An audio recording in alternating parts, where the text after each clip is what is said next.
Hello everybody, my name is Camila Campos and I will introduce the topic of this interview. In this documented interview, we will refer to the history of teacher activism in order to understand the relevance of teachers in our country. First, it is necessary to define what teacher activism is.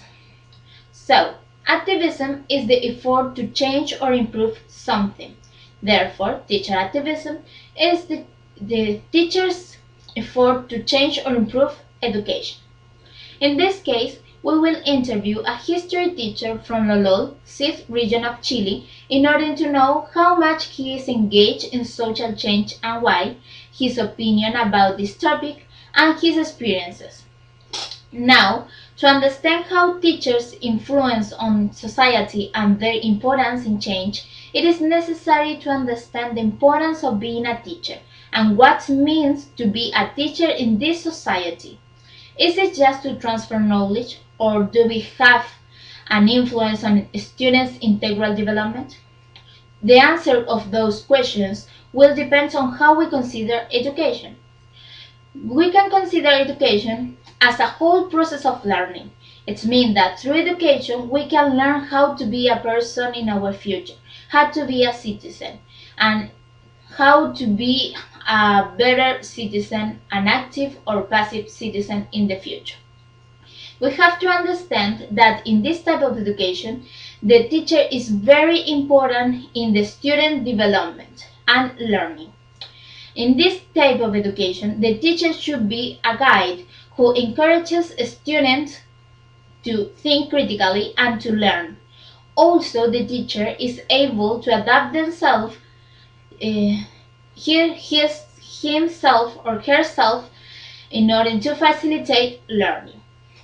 Now, education should be considered as a strong social act because as long as a teacher gives his or her opinion or even the methodology inside the classroom, he or she is demonstrating that there is an ideology behind. Behind every action, there is an intention.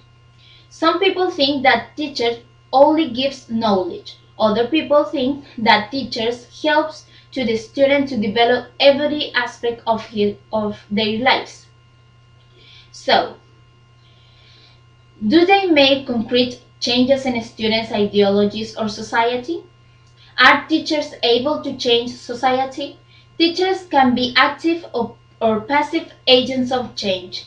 They have the possibility to change critical thinkers, to change to teach critical thinkers, or just to teach contents. Therefore, why is it important teacher activism for our society?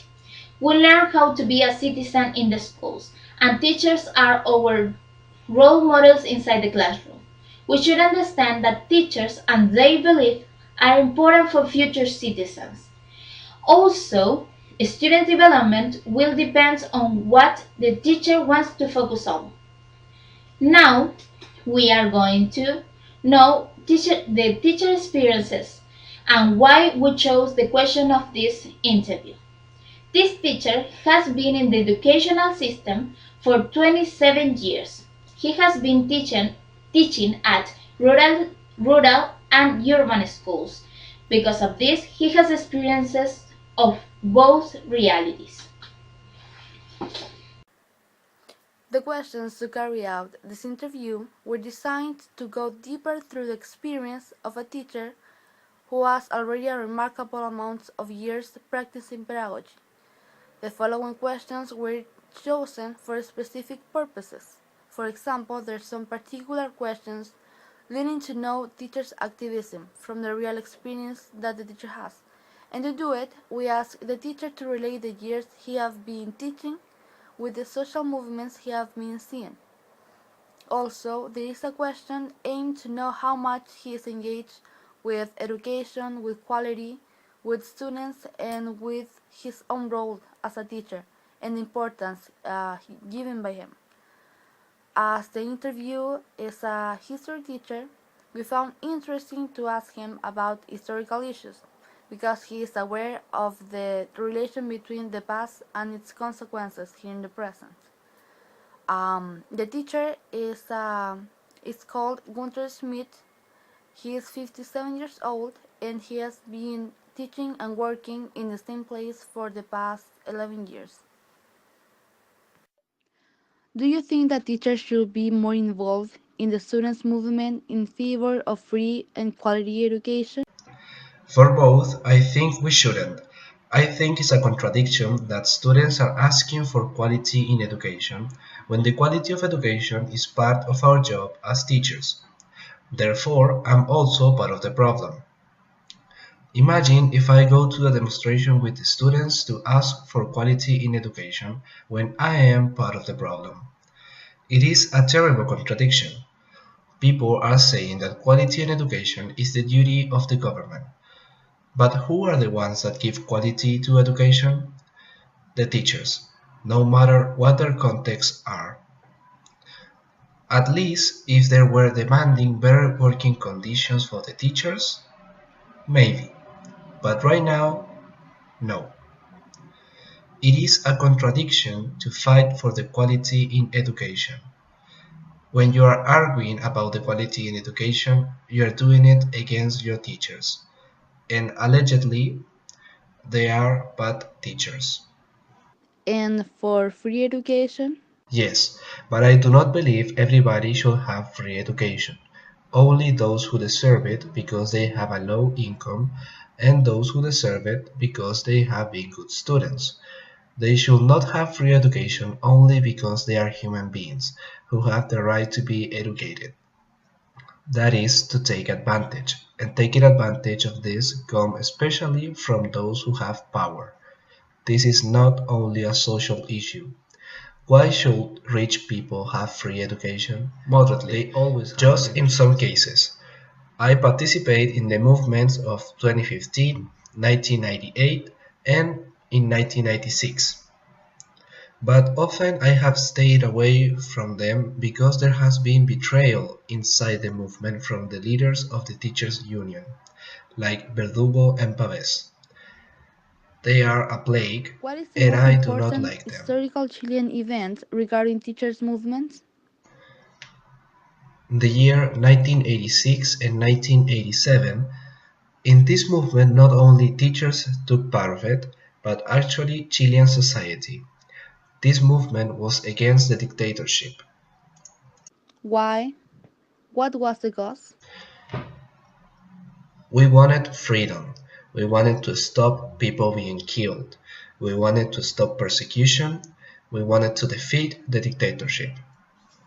What are the actions that must be made to assure a better education for the students?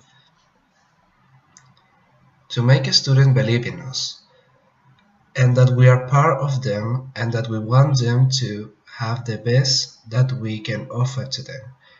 Clearly, the students should have the assurance that we know what we are doing, but it is difficult because there are other things that have influence in this issue. What are the actions that must be made to assure a better education for the students? To make a student believe in us, and that we are part of them, and that we want them to have the best that we can offer to them. Clearly, the students should have the assurance that we know what we are doing, but it is difficult because there are other How things much that do have you think you influence have in this influenced issue. your students' life? Have you received any I do comments not about think this? we receive that much influence from a teacher.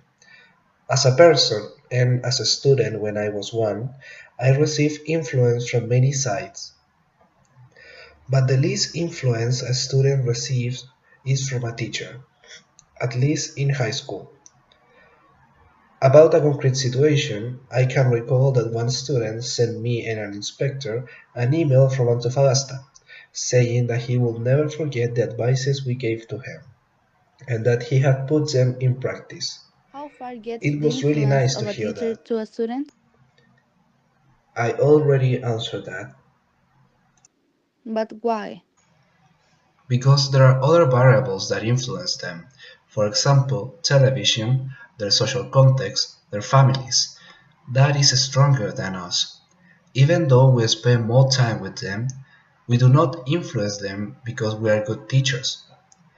How many students do what we ask them to do, like studying and sacrifice themselves? Do you consider the pedagogical practices as a social act? Yes, everything is a social act, in any context, inside the classroom, in the playground, that is a constant dynamic. At any time we are in a social act. For example, if I go out now and I see a student, I will say hi to him. But what if I say nothing to him? The kid will think, why didn't he say hi to me?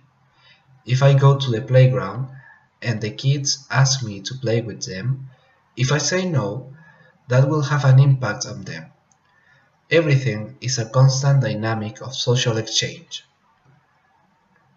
Thank you, teacher.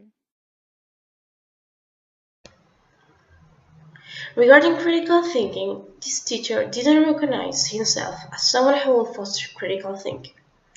First, he said that teachers do not influence the students that much, and that he didn't believe that he had influenced his students that much.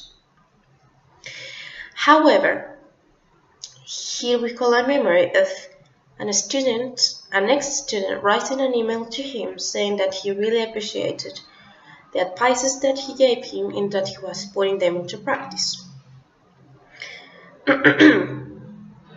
With this memory, we come to the conclusion that he did foster critical thinking into his students because he was not only teaching them about the subject, but also about life and giving them important advices to be better citizens and better people in the future. He also states that for him, everything that happens regarding pedagogy is a social act. Being inside the classroom, outside, saying something to the students, not talking to the students. So in this case, he does foster critical thinking, and he does believe that critical thinking is necessary, even though sometimes he denies that he will be a person who influences his students.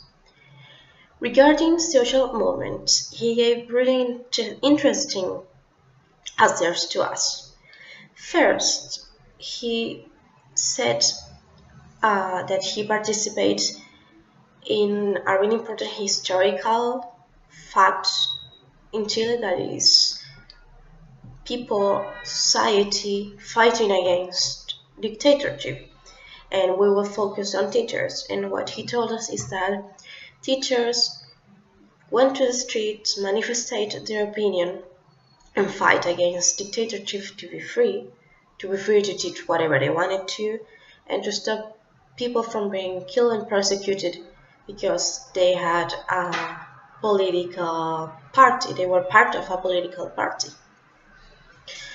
Also, he said that he didn't participate that much in social movements because there were a lot of things that he didn't agree with that happened inside social movements, and that he participated just a few times, and that he was not doing it right now because first, he didn't believe that free education should be for everybody, because he thinks that people who are rich do not deserve to have a free education, but people who are poor, do not have enough money, and those who have had really good grades should be part of this free education. He also mentioned that students are fighting against inequality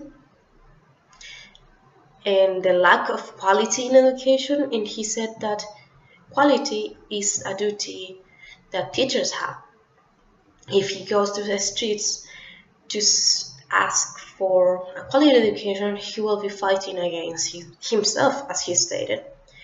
So in this sense, what he seeing himself is that he is part of the problem of inequality and not having a quality education, and that he does not believe that everybody should have a free education. So he doesn't believe that there must be social justice for everybody, that because people who are rich have privileges and he didn't believe that they should have more privileges. And we wanted to make clear that being an activist teacher does not mean that you only have to go to the streets, you have to be part of manifestations, you have to be part of a political party or wing. Being an activist teacher means that you can be active inside the classroom. You can teach students about life, you can foster critical thinking, you can give them advices, you can make a huge change in their lives and you can provoke a huge impact in their lives. So being an activist teacher is to be active inside and outside the classroom, to care about the big problems of society like social injustice, inequality, not having a free education, and caring about the students to know what they are doing, how they are feeling, if they need something else.